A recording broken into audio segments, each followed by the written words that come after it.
No capítulo 10 de Mateus, Jesus dá autoridade aos seus 12 discípulos para expulsar os demônios e para curar todos os tipos de doenças e enfermidades.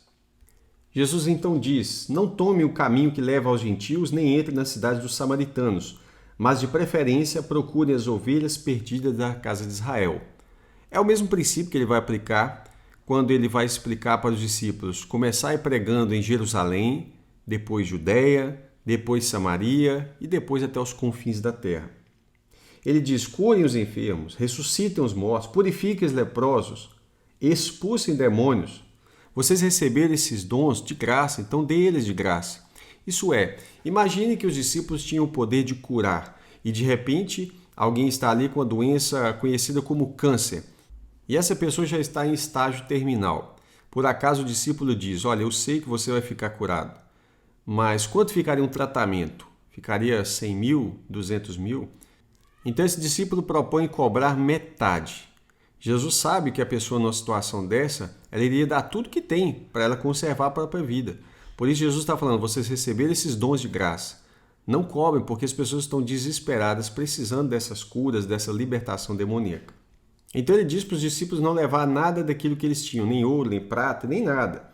Simplesmente eles deveriam sair pelo caminho e receber daquilo que for dado para eles. Por quê? Jesus diz: porque vocês são dignos, vocês são trabalhadores, e os trabalhadores são dignos do seu salário.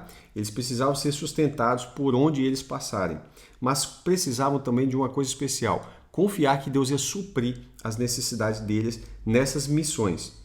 Então eles chegariam naquelas cidades, naquelas casas e perguntariam: tem alguém digno aqui neste lugar? Se houver ali pessoas dignas, você entra naquela casa, saúde aquela casa. Se a casa for digna, a paz que vocês têm vai vir sobre essa casa. Porém, se essa casa não for digna, essa paz voltará para você. Observe que não é apenas uma frase: paz seja nessa casa. Não, é algo real. Essa paz, ela vai, mas se não houver pessoas dignas, ela volta para você. Então Jesus fala: se ninguém quiser receber ou ouvir as palavras que vocês têm para falar, quando você sair daquela casa ou cidade, sacuda o pó dos pés. E ele diz: vai ter menos rigor para Sodoma e Gomorra do que para esse tipo de cidade que está rejeitando a pregação do evangelho do reino. Ele está dizendo depois: eu estou enviando vocês como ovelhas no meio de lobos. Para pensar o que é jogar uma ovelha no meio de lobos. Então ele diz: portanto, ou por causa disso, sejam prudentes como as serpentes, mas sejam também simples como as pombas. E tenham cuidado com os homens, porque eles vão entregar vocês para os tribunais, eles vão perseguir, vão fazer muitas coisas. E ele está dizendo: quando vocês forem entregues, não se preocupem com o que irão falar, porque naquela mesma hora será concedido a vocês o que dirão. Não são vocês que estão falando, mas o Espírito do Pai de vocês é quem fala por meio de vocês. Olha, os discípulos não precisariam preocupar, como nós também não precisamos preocupar ao falar em tribunais quando formos entregues por causa da pregação do Evangelho, porque naquele momento seremos inspirados pelo Espírito Santo para falar, como aconteceu com Estevão, por exemplo. Então aqui Jesus fala uma coisa muito importante: um irmão vai entregar à morte outro irmão, o pai vai entregar o filho, tudo por perseguição ao Evangelho, hein? Haverá filhos que se levantarão contra os seus pais e matarão eles. Todos odiarão vocês por causa do meu nome. Aquele, porém, que permanecer firme até o fim, esse será salvo. Quando vocês forem perseguidos numa cidade, fujam para outra. Jesus vai lembrar que os discípulos não são melhores, não estão acima do seu Senhor. Se eles perseguiram o Senhor, o que farão com os discípulos? Se eles chamaram o Senhor Jesus de Beelzebu, quanto mais os seus discípulos serão chamados de endemoniados. Então ele diz: portanto, não tenham medo deles, né? Não tenham medo daqueles que matam o corpo, mas não podem matar a alma. Pelo contrário, temam ao Senhor Deus, né? Temam aquele que pode fazer perecer no inferno tanto a alma quanto o corpo. Então precisamos temer a Deus. Porque imagine que você negue ao Senhor com medo das pessoas, né? Deveríamos ter medo do julgamento de Deus e não das pessoas aqui agora. Por isso Jesus fala: portanto, aquele que confessar o meu nome diante dos outros, eu também o confessarei diante do meu Pai. Mas aquele que me negar diante das pessoas, eu também o negarei diante do meu Pai que está nos céus. Então Jesus vai falar sobre o que o evangelho provoca no meio da sociedade como um todo, uma sociedade que está em trevas e não quer aceitar a luz de Cristo. Quem ama mais o seu pai ou sua mãe do que a mim, não é digno de mim.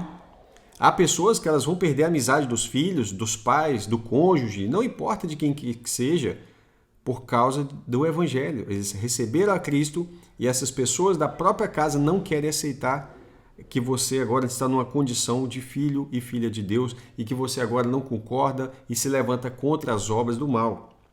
Então ele fala, aquele que amar mais o seu filho ou a sua filha mais do que a mim, não é digno de mim.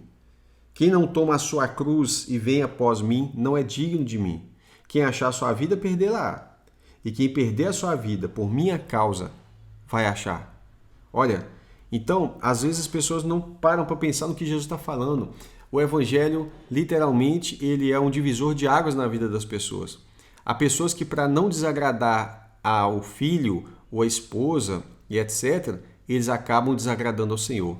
Eles não percebem que eles estão amando mais as pessoas do que o próprio Criador. Jesus diz, quem recebe vocês, recebe a mim. Quem recebe um profeta no caráter de profeta receberá a recompensa, o galardão de profeta. Olha, quem recebe um justo no caráter de justo receberá a recompensa de justo. E quem der de beber, ainda que seja um copo de água fria, a um desses pequeninos, por ser este o meu discípulo, ou seja, são coisas que as pessoas estão fazendo por causa do ministério, da função que essas pessoas estão exercendo. Então, se vocês derem um copo de água que seja para um dos pequeninos, por causa deles serem discípulos de Jesus, em verdade lhes digo que de modo nenhum perderá sua recompensa. Que capítulo poderoso. Espero que você tenha gostado dessa meditação. É uma leitura bíblica, algumas reflexões. Eu espero que você tenha gostado desse tema. Peço que você leia esse capítulo, destaque os pontos principais e que Deus te abençoe. Até a próxima oportunidade. Se Deus quiser, peço ainda que compartilhe com seus irmãos e lembre de orar por nós. Amém? Deus te abençoe.